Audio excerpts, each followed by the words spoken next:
E aí, pessoal, como é que tá? Tudo tranquilo? Tudo na paz? Olha só, a partir de agora a gente vai falar sobre a quinta chave de como dizer sim para você mesmo. A quinta chave de como alcançar, enxergar, gerar clareza de propósito na nossa vida. E essa chave tá espetacular. A gente vai falar um pouquinho sobre sair da exclusão e gerar inclusão. Ficou curioso? Vem comigo. Mas antes faz o seguinte, aqui no cantinho, ó, se inscreve aí no canal, ativa as notificações, compartilha com aquela galera que você acredita que precisa dizer sim para você mesmo, que está meio perdido em relação ao propósito. Me ajuda a mudar o mundo? Vamos comigo? Solta a vinheta.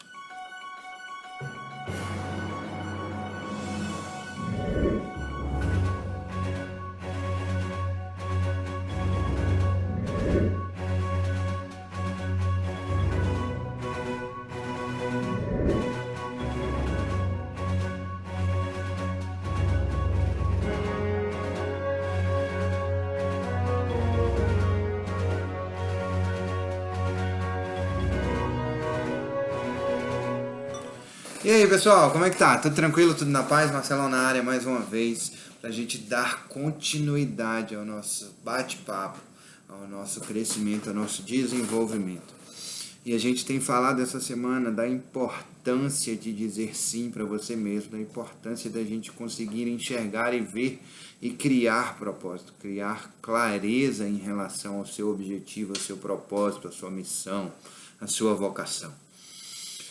A quinta chave, que é o que a gente fala hoje, vai dizer um pouquinho sobre o seguinte: respeite os outros, vai dizer um pouquinho sobre da exclusão à inclusão.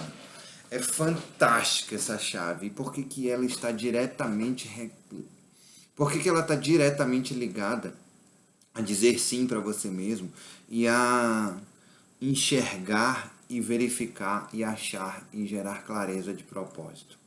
Presta atenção nisso que eu vou te falar agora.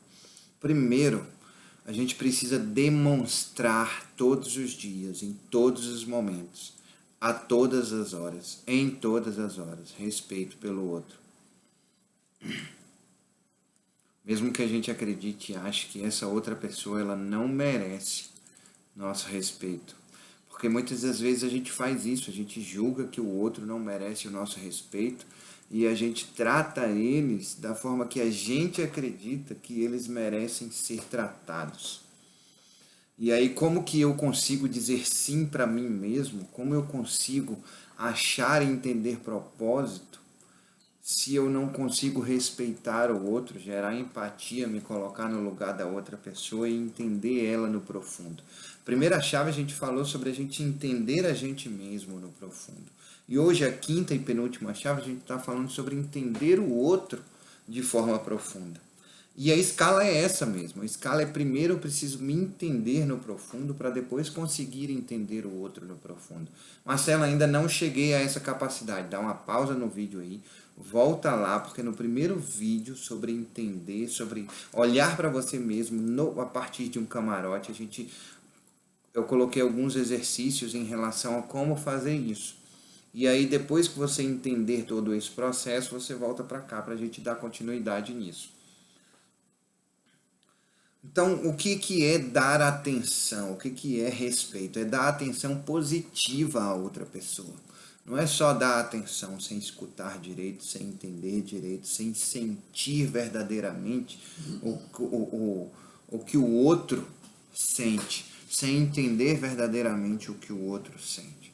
E a ferramenta que eu proponho hoje em relação a isso é justamente a escuta ativa.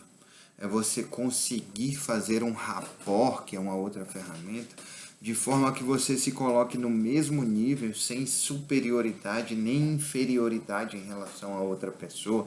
Se coloque no mesmo nível que ela, na mesma altura, seja qual que seja a altura, seja uma hierarquia profissional, seja uma hierarquia familiar, ou seja, se você é filho e você enxerga o seu pai e sua mãe, se você é empregado e você enxerga o seu empregador ou vice-versa, ainda assim você precisa enxergar o outro, como se você estivesse na posição dele.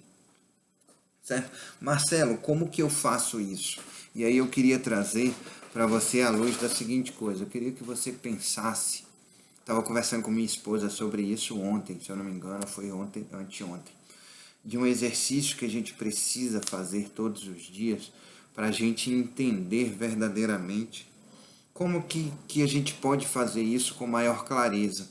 Se colocar no lugar do outro não é uma coisa simples, não é uma coisa fácil. A gente assiste aquele filme, por exemplo, na Netflix, O Poço, que ele vai falar justamente sobre isso, sobre a importância da gente conseguir entender o outro só quando a gente se coloca na posição do outro, ou quando a gente está no nível 1, ou quando a gente está no nível 333, a gente só entende verdadeiramente o que passa o nível 333 quando a gente está no nível 333. Se vocês ainda não assistiram esse filme, assistam para você entender pela perspectiva social, que a gente só consegue verdadeiramente entender o que o outro está passando quando a gente verdadeiramente se coloca no lugar do outro. Marcelo, então explica esse exercício aí, como é que eu faço essa parada? Você vai fazer da seguinte forma. Você vai pensar assim, eu quero que você pense em um momento de adversidade, eu quero que você pense em um momento em que uma pessoa, por exemplo, te magoou. Eu quero que você pense num momento ou numa situação na qual você enxerga o outro de uma forma sem respeito, sem inclusão, excluindo ele socialmente, porque ele fez algo em relação, ele fez algo em relação a você que te magoou.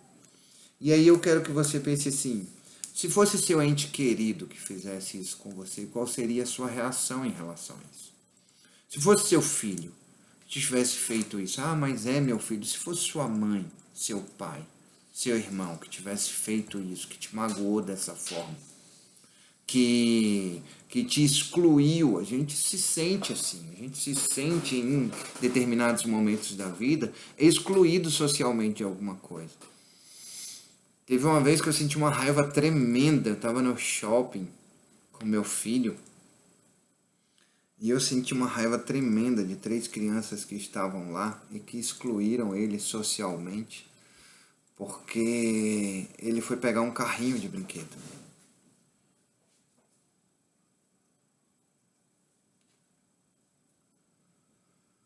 Que era dos meninos para brincar, e um dos meninos pegou o carrinho de volta, e ele ficou com um sorriso sem graça. Ele não tinha nem 2 anos, ele não tinha esse sentimento de exclusão, e ele ficou olhando assim para os meninos, sabe? Eu acho que eu me senti mais excluído do que ele. E o mais importante dentro desse processo é que se fosse ele que tivesse feito isso. Porque é fácil a gente sentir dor, a gente sentir raiva, quando a pessoa não está socialmente ou afetivamente. É mais difícil, sabe? A gente sentir raiva, a gente excluir uma pessoa que ela está distante emocionalmente da gente. E eu fico pensando nisso hoje. Se fosse meu filho que tivesse feito isso, qual o sentimento? E aí o sentimento sozinho, ele não faz nada. E aí vem a próxima pergunta e a mais importante dentro do processo de sair da exclusão e entrar num processo de inclusão social. Que atitude eu teria, que comportamento eu teria se fosse o contrário. Se fosse um comportamento de incentivar esse comportamento do meu filho, que tipo de ser humano eu estaria formando? E se fosse de correção de exclusão social? Quantas as vezes a gente se sente excluído? Quantas vezes você está aí do outro lado e você se sente excluído e a única coisa que você faz em relação a esse processo é culpar e não pega lá o primeiro vídeo e se olha a partir do camarote, se coloca numa posição de neutralidade para poder enxergar a forma mais assertiva de gerar um propósito, de dizer sim para você mesmo. Cara, é essa dica que eu quero te dar. Eu quero que você pratique esse exercício e me conte como é que foi. Isso foi muito chocante para mim quando eu parei para pensar. Eu estava lendo esse livro e quando eu cheguei nessa parte eu parei para pensar exatamente neste momento. Neste momento em que me doeu tanto e que me entristeceu tanto o olhar do meu filho, um sorriso sem graça e um sentimento de exclusão meu sentimento de exclusão, porque ele não tinha maldade. E esse meu sentimento eu posso reverberar na educação de vários seres humanos à minha volta. Pense assim. Às vezes o conflito está com a sua mãe, está com o seu pai, e é muito difícil de você falar assim, eu gostaria de pensar como se fosse minha mãe, meu pai. Então pense naquela pessoa que é muito chegada, aquela pessoa que formou a sua identidade, que disse para você quem você é e que você acreditou naqueles valores que foram passados para você. E pense todas as vezes que é assim que eu saio da exclusão e que gero inclusão. Eu vou pensar, se fosse esse ente, se fosse esse ser que tivesse me causado esta dor, como que você agiria? Grande abraço.